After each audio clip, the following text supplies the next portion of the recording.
The second mistake is choosing a woman who doesn't choose you. This is a passage from The Way of the Superior Man. And this is something that a lot of young guys go through, and I did as well. So when I was a little bit younger, I remember, you know, I was just getting into like the cold approach and dating and everything. And there was a girl in my class that I ended up having a crush on. So by the way, I'm like 17 years old. And I pick up the courage to message her on Facebook, or this was when people use Facebook, but you can imagine like Instagram, right? So I send her a DM.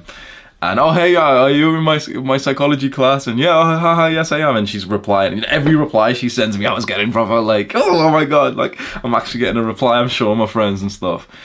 And we speak for a little bit, and I invite her to come on a walk with me.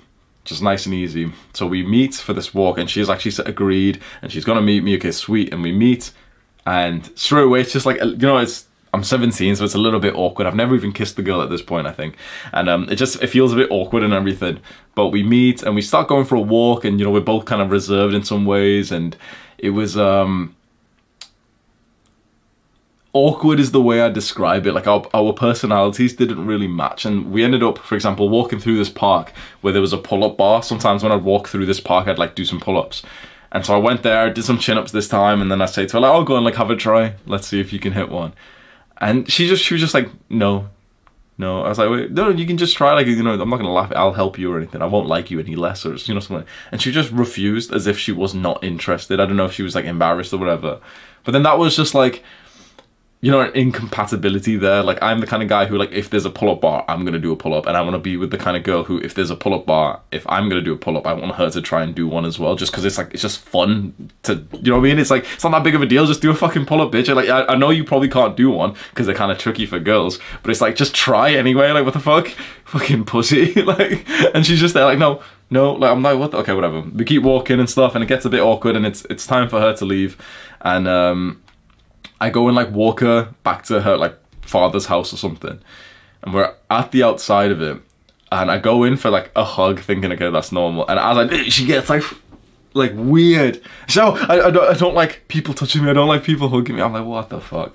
Yeah, she goes in, we text each other, oh yeah, it was really nice to see you on the walk, huh? And I think what happened was I messaged her after this saying like for the second date. So I still wanted a second date, even though it was fucking weird, because again, like, we weren't compatible, but I was only thinking binary of like, I hope I can keep attracting her. But either way, I sent her a message to join me to go to watch Guardians of the Galaxy, and this like movie that was playing at the time. And then she just replies like, oh hey, you know, I think we should just be friends.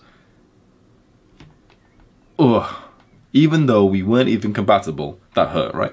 But worst of all, she friend zones me, and I do what every young chump has done, you've done, maybe you're doing right now, which is I continued to speak to her, and I sent her another message like, oh well, what if we go watch it as friends? Thankfully, she said no to that, and she said, oh, that might be weird. Imagine if she said yes. Imagine if this girl who had just friend-zoned me, who I wasn't even compatible with in the first place, came onto this date as friends. Maybe she brought her own like female friend, and it was just this awkward situation of me sat down next to these like two girls. Choose a woman who chooses you. This is something that so many young guys and even older guys need to be told. If she isn't choosing you, if she doesn't like you, why are you still like acting like you're into her? Let her go. If it's not clear that she's super into you, let her go.